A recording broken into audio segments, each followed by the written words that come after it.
let's begin with a prayer. Our beloved Heavenly Father. Father, thank you for the gift of life. Thank you for allowing us, Father, to come into the presence of our true Father, the King of Kings, and the Lord Jesus Christ. Father, we are so blessed, Father, to be in this incredible providence, Father, that's moving rapidly forward to building your kingdom once and for all on earth as it is in heaven. Father, please guide and bless this meeting today. We'll be talking about some health principles that you designed, Father, in the natural world. And we pray that through this knowledge, Father, we can be empowered, Father, to really transform our lives so that we can live fully, Heavenly Father. You have so few that you can work through at this time, supporting the second king. And it's imperative that we are at our peak, that we can be, Father. And so we want to take responsibility, Father, for whatever we can do on our part, our individual portion responsibility to help our families and help our communities, Father. So we ask for your guidance and your wisdom, Father, in this session. Thank you. We ask reporting in the name of the Knoll family and all the blessed central families gathered here. Jew. All right, so thank you. So we want to Kickstart. Everybody here is on a health journey. Somewhere you're on your journey. Shimpal is just beginning with his sprouts, and hallelujah. Sprouts are a miracle food. Erlen's been on the health journey for a long time, doing organic vegetables for how many years? 30? 40 years. Hallelujah. So that's pretty amazing. But we can see that we have a health crisis going on right now. If you look at the last 100 years, you see an incredible advancement, of course, in science, but we also see an incredible decline. You can go to the next slide.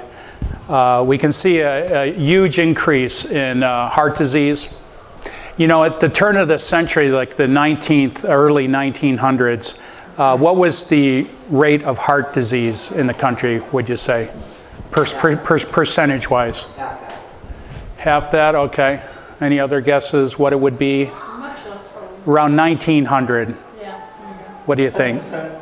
No, what do you think? 10%? Yeah, it was actually less than 3%. Wow. People experience heart disease. Wow. And what is today? 50%. Yeah, over 50%. So you can look to the person next to you, and that person probably will have a heart attack at some point. So, but it's not a natural part of aging. Heart disease is not a natural thing as we age. That's a very new phenomenon that's come about because of our food choices. And you could say the same with cancer. Cancer, even in our own lifetime, right? Cancer was like almost unheard of, right? 20 years ago, 30 years ago, 40 years ago. Never heard about it, yeah. But now it's like everywhere. My God. 95% all cadavers. 95%. Yeah, so cancer is becoming pervasive everywhere. It's like, how many people here know somebody with cancer? It's like, in fact, all of you have cancer. Just varying stages, right? Like cancer it's inside of you, but you're either feeding the cancer or you're starving the cancer. You're fighting against it. Now, medical care, that's the third leading cause of death. So you really want to stay away from hospitals and doctors. Medical care? Medical care. Hospitals and doctors and prescriptions. That includes prescription drugs, overdoses, anything related to the medical industrial complex. It is a money-making machine. It is not a health industry. It is a sick industry that's out to get your money out of you, basically. It's sad. Doctors take this oath, right, to protect health, but unfortunately they've been compromised. All the medical schools are funded by pharmaceutical companies. All the hospitals are funded by pharmaceutical companies. So they have self-interest in promoting disease. So let's not go to doctors for our health. Let's not go to hospitals for our health, but let's go to God, and let's go within ourselves, our knowledge base. Strokes, that's also something that's on the rise. All these things are on the rise because of our choices. Okay, next. So we are digging our graves with our forks and spoons. we are the ones responsible for our early demise, nobody else. So that's the first thing. Whenever you have a problem, it's important to understand, what is my portion of responsibility in it? Can you just blame the environment, or can you blame your parents? No, you got to look to yourself. What can I do? So here we are in America. This is the diet of the average American, right? Look at all the fast food places everywhere. I just came back from the NRA show. Every single exit has a half dozen to a dozen fast food places, and they're all busy. And everybody is overweight. Everybody has a lot of sickness inside of them. All these people are going to need extreme medical care. They're going to have invasive surgeries. They're all going to, a lot of people, it's up to 90% now will die of heart disease, cancer, or strokes. 90% from disease that can be prevented through proper diet. Think of that. I'll say it again. So 90% of the American population will die because of what we consume. So that means only 10% are dying because of natural causes. That's a huge percentage when you think about it. If you were to add up all the heart disease deaths, all the cancer deaths, and all the stroke deaths, it'd be close to 90%. I think it's like 88%. It's unbelievable. These are all preventable diseases. That's the first thing to recognize. It's not a DNA thing. We have control over our health. That's something important. Okay, so we'll get into this a little bit more, but these are the foods you want to avoid. So all of this is processed foods or fast foods, okay? Just one thing, that the child does inherit the mother's gut health. Yeah. Actually, there's a lot of inheritance, and that's not good news for the next generation, because a lot of the moms nowadays and the dads are consuming these foods, and then that toxic load is passed on to the next generation. So we're addicted. This is an addiction.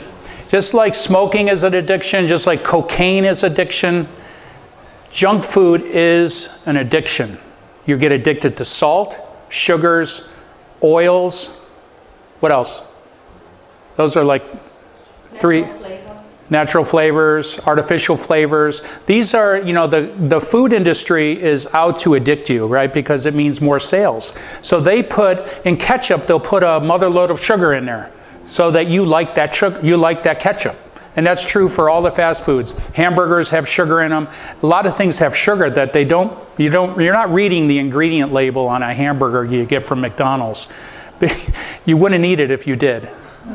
So it's an addiction. So the first thing we have to recognize, the American people are addicted to junk food and processed foods. Okay, next slide. So here's, these are some of the obvious things, obvious spam. Everybody knows that's a junk food. But there's a lot of nice creative packaging going on now that says natural. It says good for you. High in omega-3s. High in, what else? Organic. Fiber, organic. Yeah, well, organic, if it's USDA, there's some protection, but not totally. So, the marketers are out, again, to capture your dollar. They don't really care about your health. They care about how much goes to the bottom line. Canned foods, these are not fresh foods. Okay, next slide. So what happens over time we become... No. But what that slide is the progression of obesity in America. Okay? So when you eat processed foods and fast foods, you become overweight. And being overweight has been shown to be a higher risk of cancer, of course a higher risk of heart disease, a higher rate of almost all of the foods. Yeah, back. Back one slide back. A lot of pain. A lot of pain, a lot of suffering. So some people say, well, it's so much fun to eat unhealthy food, because it tastes so good. That cake is so good. I don't want to give that up. And then you think about, well, how much fun is it to be rushed off to the hospital and have your chest cracked open? Our cake is made with all natural ingredients. Hallelujah. No shortening ever. Hallelujah. No artificial colors. Well, we're not talking about your cake. No, because it's a cake. Not all cake is created equal. Okay, so this is kind of the breakdown of the standard American diet. We see this massive, and it's easier larger now. This was done way back in 2011. So this 62% of processed foods, oil, sweets, refined grades, and that's like white flour. Anything that's highly processed is the majority of the American diet. And then a 25% is the animal products. And 10% is unrefined plant food, but half of this is French fries. Okay, so the American diet from calories is only 5% from really healthy, natural type foods. And then the 2% is whole grains. So this is a recipe for disaster. This is a recipe for heart disease, cancer, and strokes. Okay, next slide. Oh, there's the slide. That's what we've become. You know, in America, my wife and I talked about this. In the 1950s, everybody was like this. Right? If you look at old photos in the 30s, 40s, and 50s, everybody was slim. Everybody was proper weight. And now, this is common and even bigger. So this is a huge problem. It's not only a cosmetic thing, but your body is being really taxed. Your heart is being taxed. Your blood vessels are being taxed. Your brain is being taxed. Did you know that heart disease is a cause from the restriction of blood vessels, right? Your arteries get more and more narrow, and then eventually a clot forms and you have a heart attack. Well, the same thing happens in the brain. Those same veins and arteries that take care of the heart are also feeding the brain with important blood and oxygen. Yeah, I just want to chime in his new book, Dr. Fuhrman's, what is it? Fast Food Genecide. Fast Food Genecide. The food also has an effect on people's emotional state and mental state. You know, they're not as sharp, they are more aggressive and violent. So he documents that. Yeah. Very well.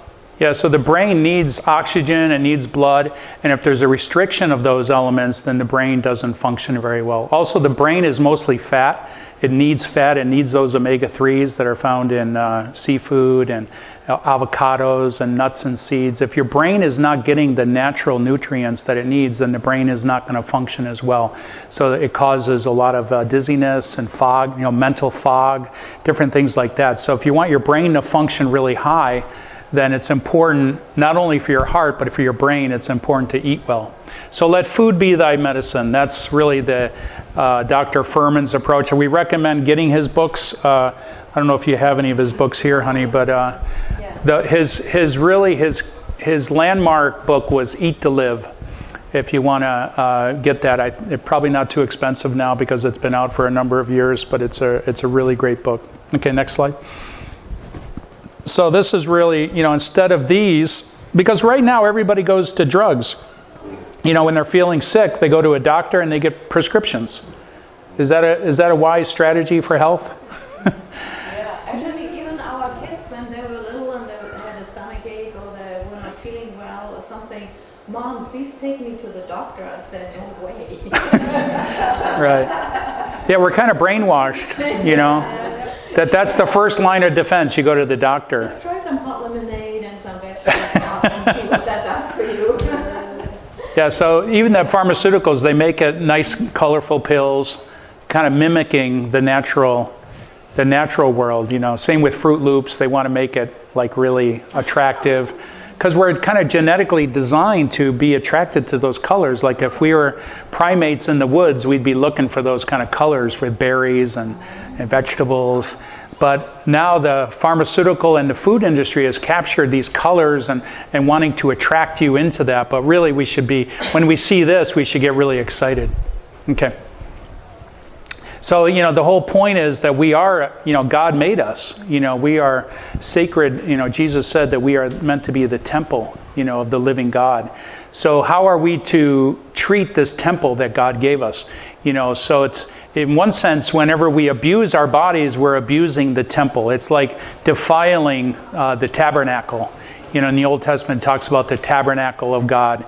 and how the kind of respect that they had in building the tabernacle, and then as you approach the tabernacle, the kind of holiness that one would have in approaching the tabernacle. Well, we should have the same kind of spiritual, mental mindset when approaching our body, because our body is the temple of God.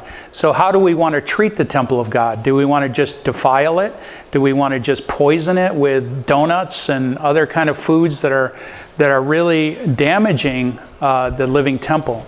So this is, it's a finely tuned machine. This, God is, isn't God awesome? Let's have a show of hands. How many people think God is awesome? God made us, right? He made us in His image.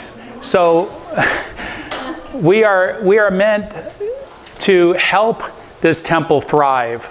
And whenever we poison ourselves with, whether it be pharmaceuticals or toxic food, we are really, in one sense, it's like pouring kerosene into a Mercedes-Benz. Mercedes-Benz known as a finely engineered vehicle. Well, if you really love your Mercedes-Benz, would you put kerosene in it? Not diesel either. I guess some people put diesel in that. I don't know. Well, you know what happens, right? It comes to a screeching halt. So we don't want to do that. Now, God made the body pretty resilient, so we're able to actually eat this crap, and we can still function. We can still move around. We don't come to a screeching halt unless we have a heart attack, and then boom, we stop. How many people die after the first heart attack? What's the percentage, you think, from a heart attack? How many people die? 20%? 50%? 40%. You don't get a second chance. 40% of us will not get a second chance if we have a heart attack. And then the other 60% usually have a second and a third heart attack because they don't change their ways, because they go to a doctor. And what's the doctor say? Oh, we'll just put a stent in you, or we'll just do something that doesn't really help the problem. But the patient thinks, oh, I'm kind of healed. I can go out now, go to my hamburger place and get my double bacon cheeseburger burger. And then 6 months later, they have another heart attack, and then the doctor puts in more stents and more, procedures. $300,000 later, you're back out again, thinking, "Oh, I'm okay now. I'm going to go have my French fries again." So it doesn't really do anything. Whereas Dr. Fuhrman and doctors like Dr. Fuhrman, they can actually reverse heart disease with this protocol that we'll be talking about. Okay, next slide. So the health equation, there's two ways to get calories. One is through macronutrients. That's through the carbohydrates, protein, and fat. That's like your bagels. It's like your meat. It's your pasta. These are the macro. A lot of calories, but actually very little nutrients. The other way is through micronutrients. They contain virtually no calories, but are filled with minerals, vitamins, and what they call phytochemicals or micronutrients. This is really what we'll be focusing on, because Americans get plenty of this, and that's why we have the problems we have, where 9 out of 10 people will die unnaturally.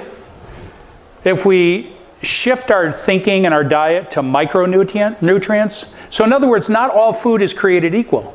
So like if you sit down and have a big pasta dinner, your stomach I'm full.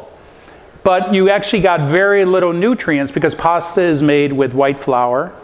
And depending on what you put on there, you might put a ton of cheese on your pasta, which is, again, that's a little quiz here. How much more cheese are we eating today than we were back in the early 1900s? A lot more cheese, right? It's processed. We used to eat less than 5 pounds a year. Now the average American eats over 50 pounds of cheese a year. And cheese is, a very fatty. It's the mother lode of saturated fat, which is really not good for the heart, not good for blood circulation, not good for anything, frankly. There's no micronutrients in cheese, unless the cow ate grass. But no cows eat grass anymore. I'm sorry. They eat grain, they eat GMO corn, and they're filled with a lot of toxicity So the cheese of today is a very impure cheese. If you are going to eat cheese, please get it from a farm that grows their cows and goats on grass and doesn't feed them all this nasty grain. You know, grain is not the natural food for cows and goats and sheep. Grass is. And that grass is actually good. It's a micronutrient that they're taking into their body, and then that cheese is a little bit better. Still, it's not recommended to eat a lot of cheese for weight reasons. Yeah, goat cheese is better than cow cheese. Okay, so your health depends on micronutrients per calorie. So health equals nutrients per calorie. So what we want to look at is a good health. So you want, in your calorie, you want the biggest bang for your buck. You want as many nutrients as possible per calorie. That means a bagel is no good because there's a lot of calories but no nutrients. What about broccoli? Yes. High micronutrient, low calorie. Cabbage, very high, no calories. So the more, the human body can handle between 1,500 and 2,200 calories per day. Most of us get 3,000, 4,000, and that's why we continue to expand the body. And we're not as active as we used to be, right? The reason why heart disease was less than 3% in the early 1900s is because everybody was farming. You can ask my wife. Or ask Erlen, how much do you move in the course of one day? All the time. Lifting, hauling, walking, bending. You're constantly moving your body. Now we sit behind a computer pretty much all day long, right, Helen? And so the deck is stacked against us now because now we're eating a lot of less nutrient-rich food and we're not getting the movement and exercise. Yeah, I want to add something to that.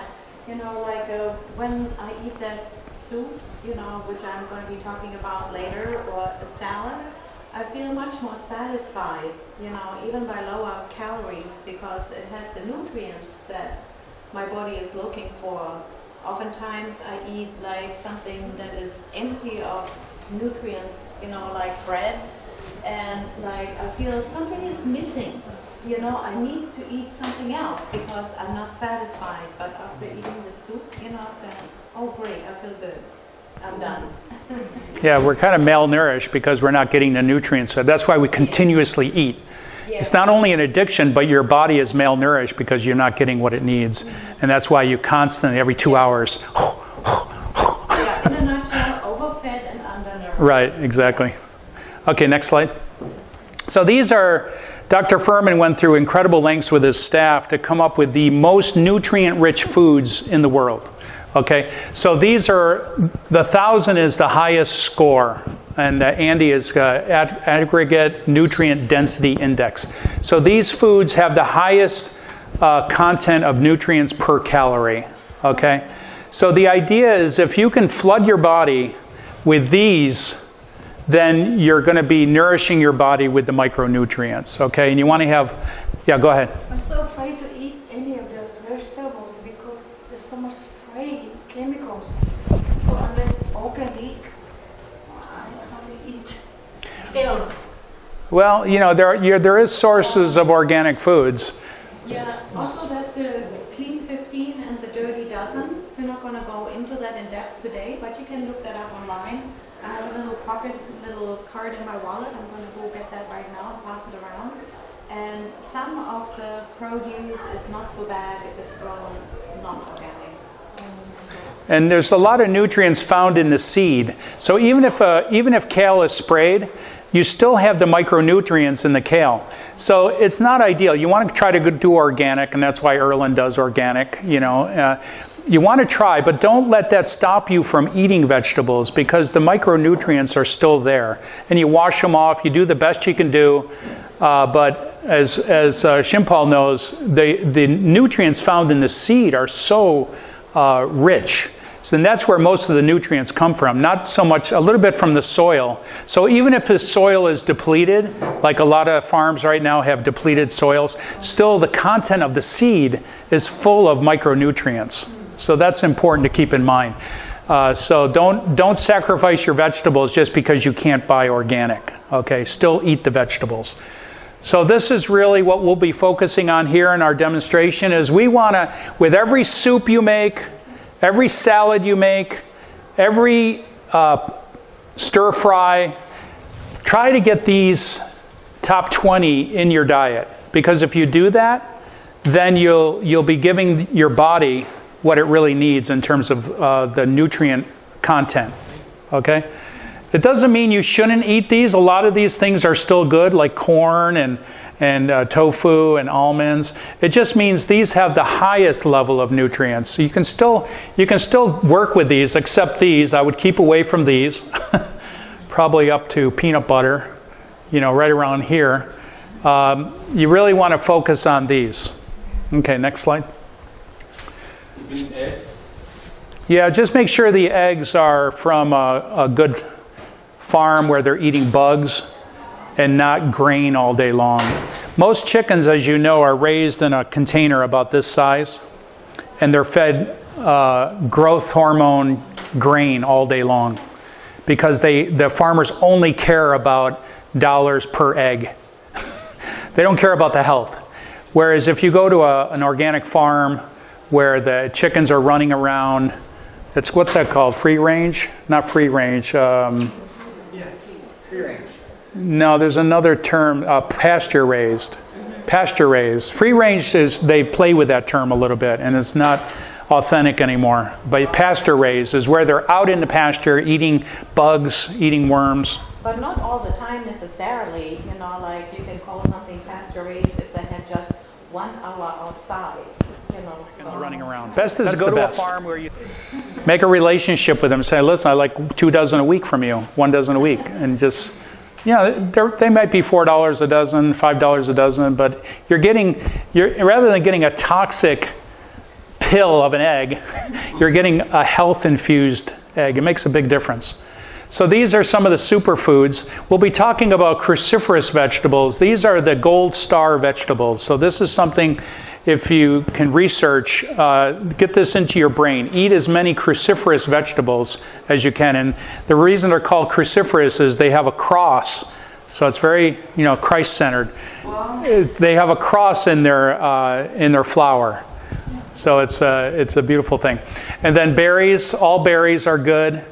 Again, frozen berries are good because a lot of times they have less spray on them because they're flash frozen on the farms. Yeah, actually my raspberries have been doing really well. God has blessed me, and I'm digging up all the little shoots that are coming up. I brought some today. I'm going to bring more next week and the week after.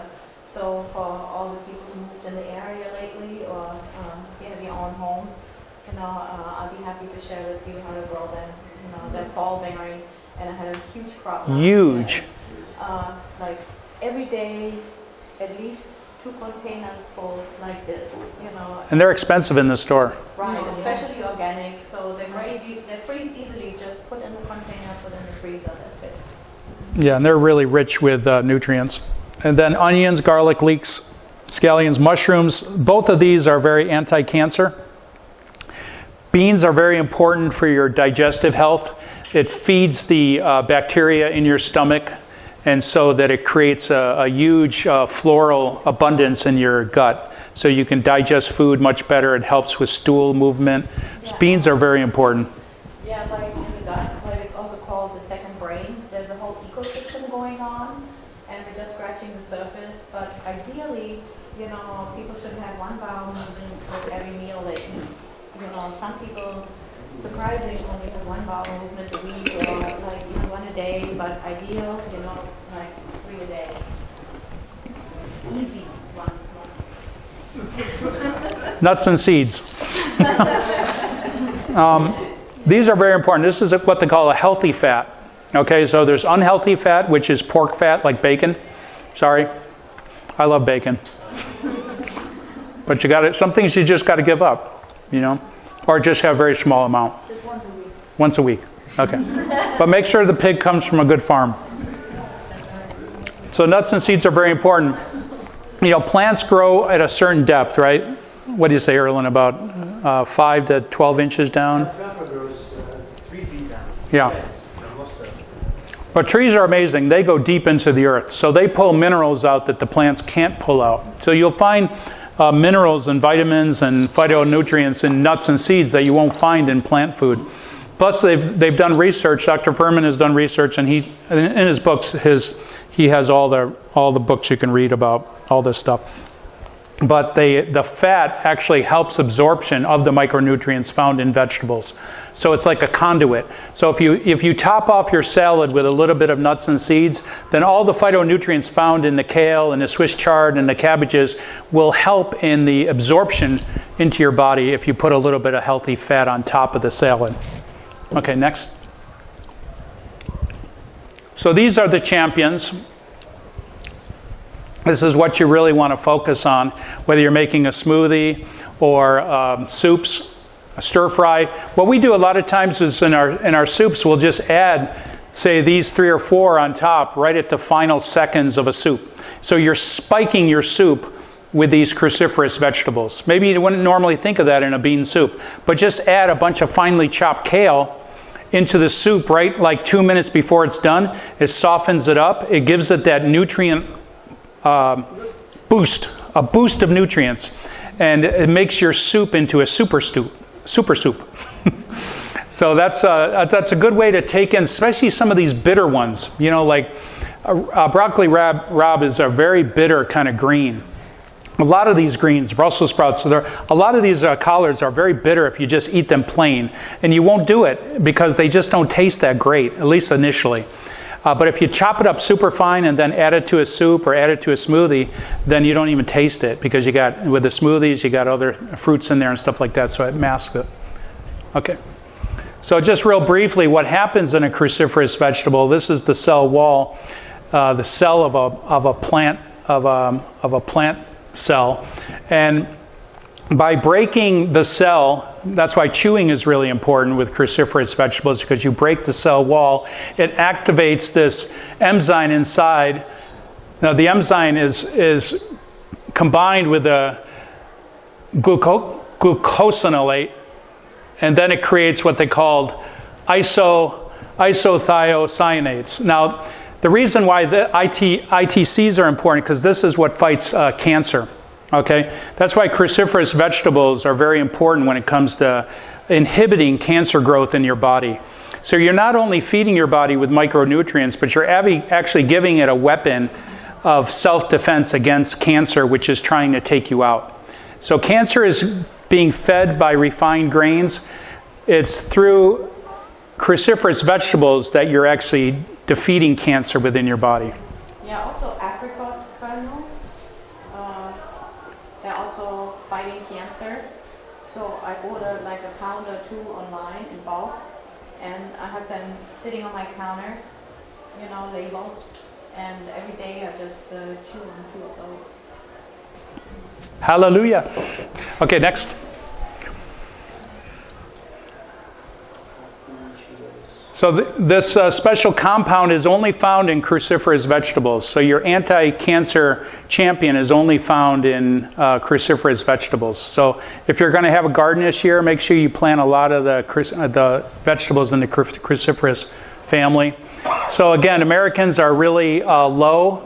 Dr. Fuhrman recommends over 300 milligrams of this compound per day. But Americans are only getting 15. Japanese are a little bit better because they're into the cabbages and into a lot of vegetables and their stir fries and things like that. But even the Japanese standard is not up to where we need to be. So again, I think a lot of cancer would go away if we changed our diets and ate more. So part of our demonstration today is that we want to show you how to get some of these cruciferous vegetables into your diet. Next. So these are some of the things that the ITCs do for you.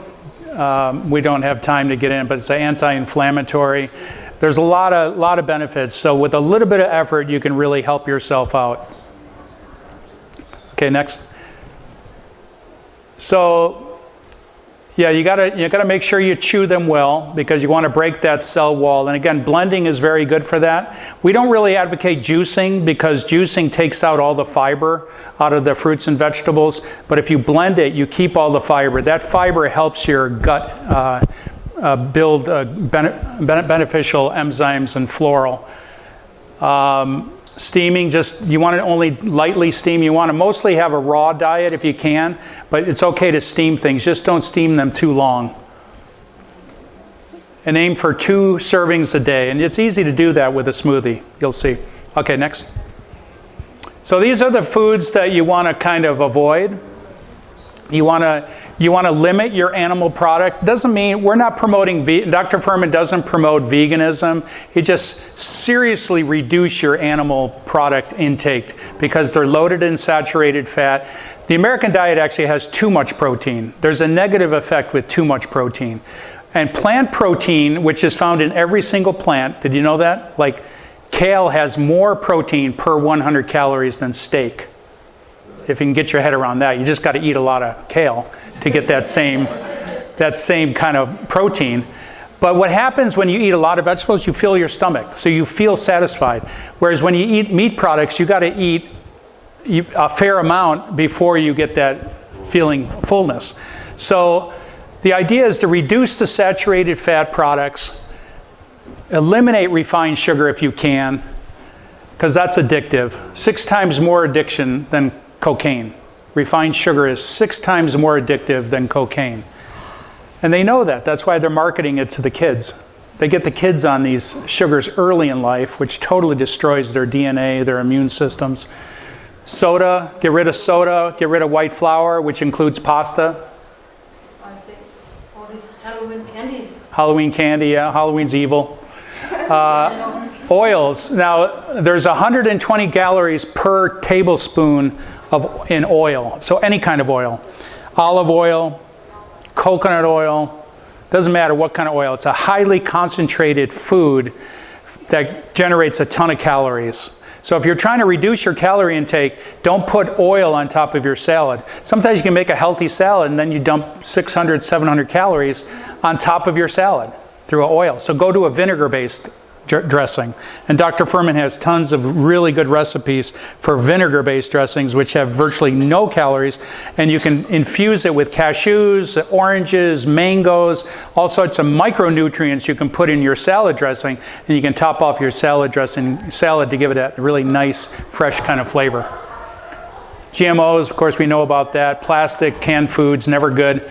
All processed foods. So when you're shopping, if you find yourself in the middle of the grocery store, get out. Because that's where all the processed food is. You want to shop the outer perimeter. You want to stay in the vegetable area as long as possible. If you need to sneak in and get paper cups or something like that, but quickly get out. Because everything else is in a package. If it's in a package, with the exception of these few nice things here, generally things that are packaged are not good for you. Obviously what Elke has here is all good for you, like steel oats. But most packaged foods has been processed, it's been refined. All the micronutrients have been removed from it. And what's left is just calories. Very little nutrients. And that's what you want to avoid. Okay, next. So 5 steps, here they are. Eat a large salad every day. Dr. Fuhrman says, make salad the main dish.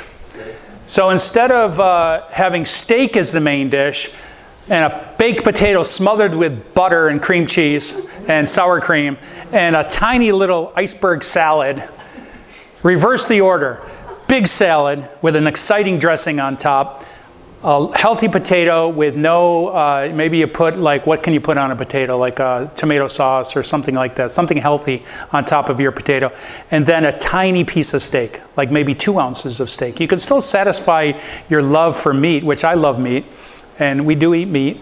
Just have a little bit, though. It's not like 12 ounces of steak, and it takes forever to digest in your body. The nice thing about plant food, like Elke said, it just easily is processed by your body.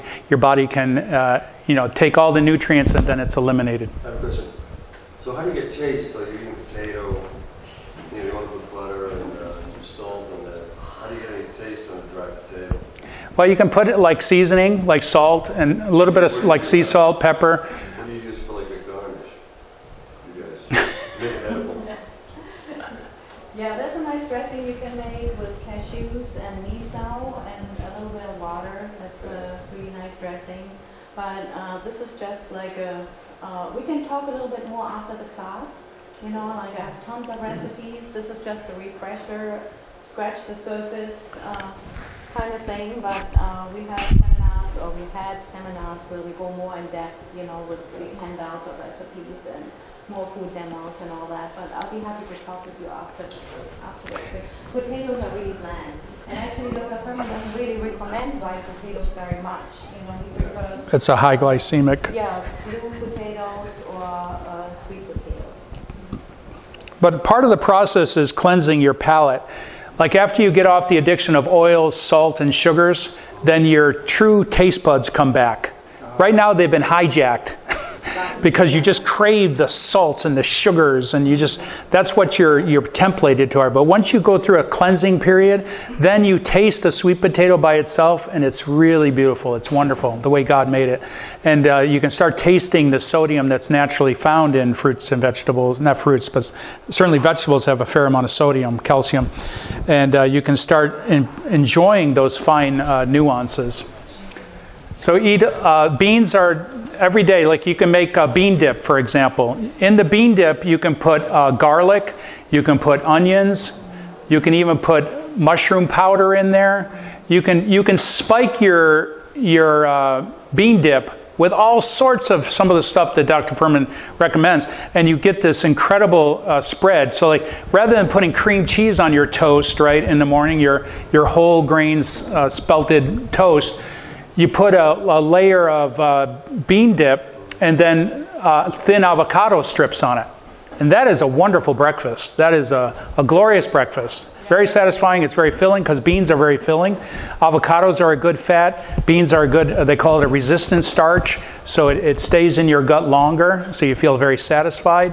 And then all the stuff that you spike the bean dip with is good for anti-cancer properties. So eat at least 3 fresh fruits daily. Again, you can get a lot of that in your smoothie. But of course, God made fruits so wonderful. So anytime you feel tempted with a candy bar, or you should always leave home with an apple in your car or a banana. So you're not tempted to stop at the convenience store and get a Snickers bar or something like that. When you feel that temptation, reach for your apple, or have a little drink in your car at all times, a healthy drink. Maybe it's a sweet tart or tart cherry juice. I have this little concoction that I make, and I just keep it in my car. So when I feel tempted to stop and get some trashy thing like a drink, like a tea, like teas that are just awful at the convenience store, you got to drink there. So you got to have strategies, or have a little bag of raw nuts. That's another thing to do. Eat at least 1 ounce of raw nuts and seeds. You don't want to overdo the nuts and seeds because they are calorie laden. These are a healthy fat. So you don't want to treat this as a snack. You want to treat it, 1 ounce is like a handful. That's like a handful of nuts and seeds. So you can get that on top of your salad or in a smoothie, or they're just good to eat by themselves. Eat at least 1 large double-sized serving of green vegetables daily, either raw, steamed, or in your soups. But this is the main one. Make a big salad every day and enjoy your salad. Make it interesting. Don't just make the same iceberg lettuce and tomatoes on top. Mix it up. Put 5 to 7 different vegetables in there. Have fun making food. A lot of our culture has gotten away from food production, and we just allow these man-made factories to make our food. But we have to get back into I think part of the heavenly kingdom is making food with your family and with your loved one. You just sit down, you chop vegetables together, you're talking about your day, and it's a part of heavenly culture, I think, to really get back into making food again. And sometimes we've sold our soul for convenience sake. For the sake of convenience, we've given up our health. And okay, I think that's the last, is that the last slide? Yeah. Okay, so we'll go into our demos. Any other questions before we begin the demo portion? Well, I brought up some questions. I was thinking about the same thing. It seems to me, why don't they make it taste good? Why don't they make this stuff for us? Why doesn't the industry do that? It's good for you. Because you're saying they can make things that taste nice. Why don't they do it? Well, I think, industry. Yeah, Whole Foods has that kind of stuff. Your health food stores do carry some of that stuff. But I think the best thing is to do it yourself. Get a Vitamix. It's a great investment into your health, or a food processor. Those are things you should be using every day in your kitchen because it's so easy to make salad dressing, for example. In a store, it's like $4 for a thing this size, but at home it costs you like 40 cents to make, and it's so much better for you. There's no shelf life preservatives in there or anything like that, and you make it from the ingredients that you pick, the flavors that you want. And it's so easy, even I can do it, which is saying a lot. Sonny, did you have a question? Yeah, so about olive oil. I heard that it's good, but I don't know. Olive oil. Yeah, that's basically marketing. You were told that it's good, but it's actually not. Olives are good for you. And what you put olive oil on is good, generally, vegetables. But olive oil itself has no nutrients, and it has 120 calories per tablespoon. Okay, so all oils should be avoided if you're trying to lose weight. Now, you don't need to lose a lot of weight, so you don't need to worry too much. But anybody like me, I want to take off 25 pounds, I'm not going to eat oil. What's that? Fat. What's that? Still, you need fat. But healthy fat. Yeah. See, not all fat is equal. And olive oil is good. No. No? No, it's not. Coconut oil. No. All oils have been stripped of their nutrient value. Yeah. They've been refined. They've been high heated.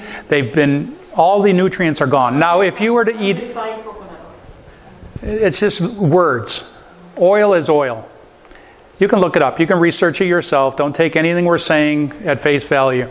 But all oil has no nutrients, or very, very tiny nutrients, and a ton of calories. So what you want to do, now if you were to eat olives, which are super bitter, then you can have olives. They're very good for you. Or if you have coconut is very good for you, but coconut oil is not. Or avocado oil has no value, but avocados have a ton of value. So you want to eat things in the way that God made them. Always use that as your reference. How did God make it? If God made an avocado, eat the avocado.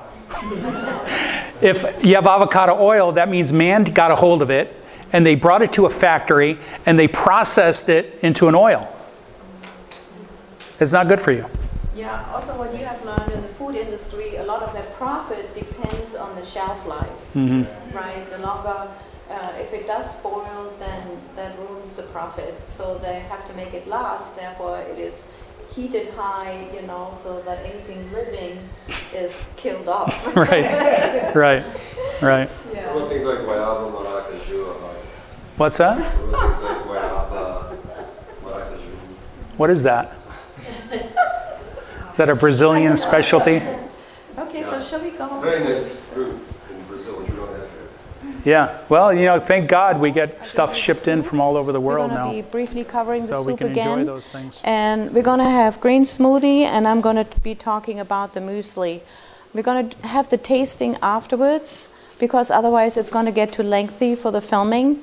And also, if you have questions, I'd be happy to take them afterwards, so it doesn't get too lengthy. So, once again, this is a recap, and we just want to give you some tools, that will help you right away and that will make the biggest impact. So, what is the most valuable for Greg and me is to have this muesli, which I make in big batches, enough for 1 week.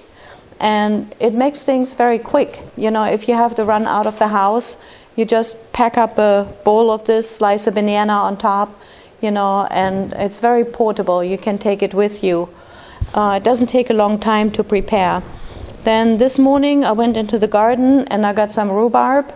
And instead of using sugar, I puree some dates and I put the dates in there. So that gives it a little bit of sweetness. And I put some strawberries in it. That together is a very satisfying breakfast. Then I just want to go over it, what I put in the muesli. I'm going to put organic oats. This size at ShopRite is $1.99. That's not too bad. It's a pretty good value for what you're getting. Then I'm using flaxseed, which is really good for digestion. And omega-3s. Yeah, omega-3s. Then I'm using bee pollen. Surprisingly, Walmart, they have like maybe 4 feet of shelf space with amazingly healthy items in there.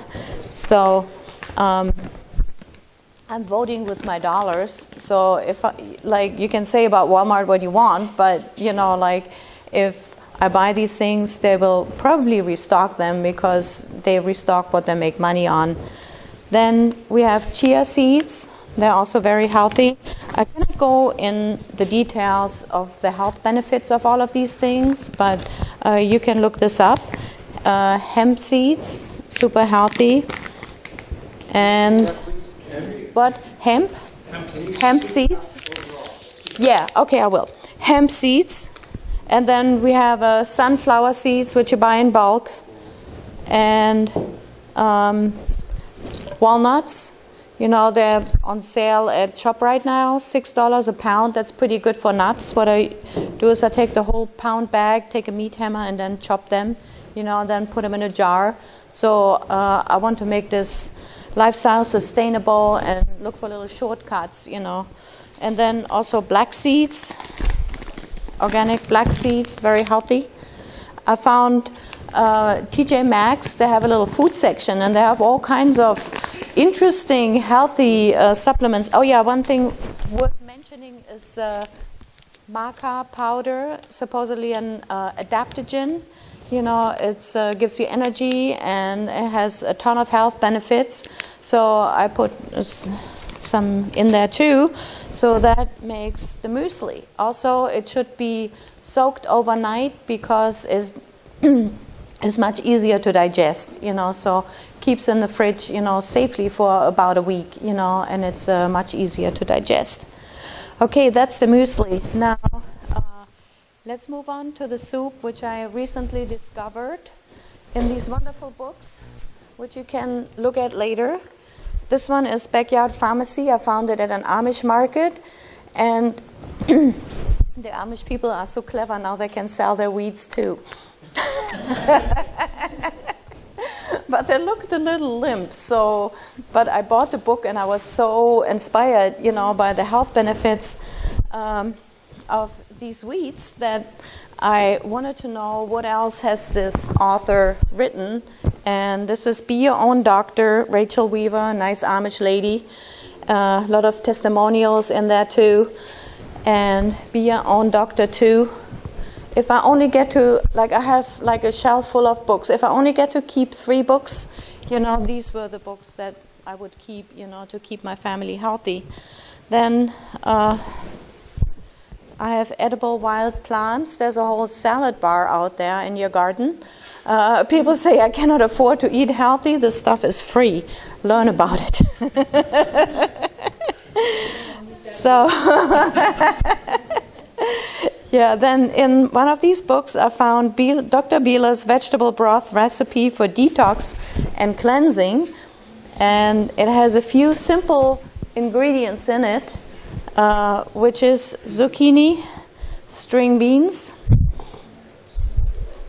celery, parsley, which grows in my greenhouse, garlic, and onion. So you can have a little more of that soup over there. And it just makes me feel so good, so I wanted to share this with you. Yeah, I cook it and then I put it in the Vitamix. And I make a big batch, keep it in the fridge, and have a little bit with my meal. It's very tasty. So now we move on to the green smoothie. This is growing in my greenhouse. This is something that Erlen planted in the fall. And I dug it up from the field and I put it in the greenhouse. And it started to kick in again in March. So for the last 8 weeks, we've had green smoothies from the greenhouse. Yeah, this is the Red Russian. Okay, Red Russian. Here we go. And then I also put in a little bit of parsley. Parsley is a superfood. My mother used to put it on everything. So why do you have to ruin the dinner by putting this on there? And this is a new variety that Erlen is growing. Yeah, that goes in there. Erlen, you're going to have a stand, right? Yeah. Starting. Yeah. When? Yeah. Yeah. And we plan on having a market. You know, we're going to advertise to the local community between 2 p.m. and 5 p.m. Come in for a bake sale, for an organic farm market, maybe some sprouts, and organic coffee. So we'll start inviting in locals, you know, to come in and share in our community, and hopefully buy some vegetables and coffee and, you know, that kind of thing. Are these weeds? Are these weeds? No, these are not weeds. These are the vegetables that are bolting now. Oh, yeah. You know, and they're setting In my seeds. yard. Well, yeah, they may look like it. I'm not going to put them in. I'll let them taste. You can taste them, you know, because they all have a purpose, like be fruitful and multiply. So they're not happy until they have set seeds, you know. So I cut them off and then make some more. Anyways, they're quite tasty, and there are a lot of edible flowers out there, but that's for another lesson. Then if you are not so fortunate to have a greenhouse, you can always make a cold frame, and a cold frame is the most valuable piece of real estate that you could possibly have, you know, to extend the growing season. Just look up cold frames. It's we don't have the time to go into that. You know, it's a little box, you know, mostly situated next to the house, and it has a flap, you know, with maybe some old windows. You know, the flap is made out of some old windows or other material. YouTube has like tons of tutorials on that, you know. So I would highly recommend that, because like you can defend your health, you can grow your own stuff. It's not that hard, really. So here, this is knit bone comfrey. If you are bruised or broken bone, what you do is you smash this, make a poultice, and then put it on the injured area and put like a bandage over it. It can also be used internally, you know, like they discuss that in the book. And the FDA has some doubts about it, but I don't. I eat it.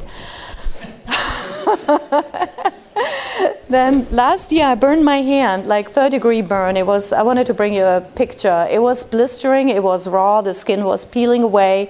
I used the protocol in this book, you know, and you don't see a scar. I don't need scientific data, you know, to know that this stuff works. So, yeah, take charge of your health. You can do it. What else do I put in the green smoothie? You can put apples in there. I cut up some apples. Then, like a big deal now is inflammation in the body. It causes arthritis and all other kinds of painful and nasty things. So fresh turmeric is wonderful. Fresh turmeric. You know, it looks a little bit like ginger. I got this at ShopRite. Like this was about $5 or something. I got triple the amount and much fresher at Restaurant Depot, if anybody has access to it, you know, like a much bigger bag. And I just put like a little bit, where is it? I just cleaned this off a little bit. I'm going to put this in the green smoothie. I put orange, apple, that's what we have. I'm going to put cucumbers, especially in the summer, you know, when they just grow like crazy. And here's the cruciferous little Brussels sprout. Also, like one thing I really like to use is the wild spinach. You know, look it up, find out what wild spinach is. It's everywhere, and it's more nutritious than anything you can buy in the grocery store, and it's free, you know, so why pass it up? Next thing, you know, like if it's not sweet enough for you, you can use some dates. I don't like it that sweet anymore. Like, forget almond milk. You know, one time, like I looked through all the nut milks they were offering. Each time I found something offensive in there, and it's processed. So why not use some soaked almonds? You know, soaked, like it's always good to soak things overnight, nuts and grains, because it makes it easier digestible. So what else do we have here? Oh, pineapple. Yeah, pineapple is good too. So Dr. Fuhrman recommends the core, right? There's like a good stuff in the core. All right, so how do we make this more juicy? I found this at ShopRite. I don't know where else you find it. ShopRite has an aisle. You know, kudos to any grocery store who makes a health food aisle, you know. So this is probiotics, which I put in there. Also, if you don't want to use water, you can also use coconut water. to make it a little bit more liquidy. And of course, bananas, which make it very nice, creamy. Some vegans, they even eat frozen bananas as ice cream. So I'm going to be blending this up in a minute. I don't know if that has to be on the video, and we get to taste it. I just want to mention, like recently I hear that a lot of our friends are in pain, and I've come across some things that not completely take it away, but take it down a notch. So we got this at fairs and festivals. I found this one. Somebody was selling this. It's called Real-Time Pain Relief. And they gave me a coupon, and then from that point on, I buy it online. And it's not that expensive, It's called Real-Time Pain Relief. You can look it up later, I just want to mention it. And then, yeah. Oh, okay, yeah. For all kinds of, like Greg has used it. Okay. Yeah. What's the main? There are lots of ingredients. This one has chamomile, arnica, St. John's wort, menthol, calendula, nutmeg oil, witch hazel, wasabi extract, MSM, aloe vera, turmeric, willow bark, peppermint, and emu oil. So, emu. Okay. MSM. Yeah. Okay. So MSM. What can you? I think Harold should talk about it. Oh, okay. Anyways, MSM is a sulfate. It's also good, help you move more smoothly. We buy it like by the kilo, and we just put a spoonful in water and drink it, and it does help. Another thing, like for pain, that I found that helped is castor oil. Look up castor oil packs. I cannot go into great detail in another, maybe another lesson we can go more in detail. But just now, you look up castor oil pack. What you buy castor oil, you can order it online, or find it. Yeah, even find it in a regular pharmacy. And then get an old wool sweater, cut it into squares. Put the castor oil on that wool sweater. Then get like one of those rubber warming bottles, where you put hot water in, and you put it on your belly, this kind of old-fashioned water bottle. And then castor oil, wool, and then some plastic, like an old shopping bag, and then the warming bottle on top. If you put that on a painful back or like any painful part in the body, that'll take the pain down a notch, Yeah, so that helps, and it has a lot of other health benefits, like detoxifying and so forth. So this is it for the lecture part. The next part would be I'm standing at the blender and I'm blending things up.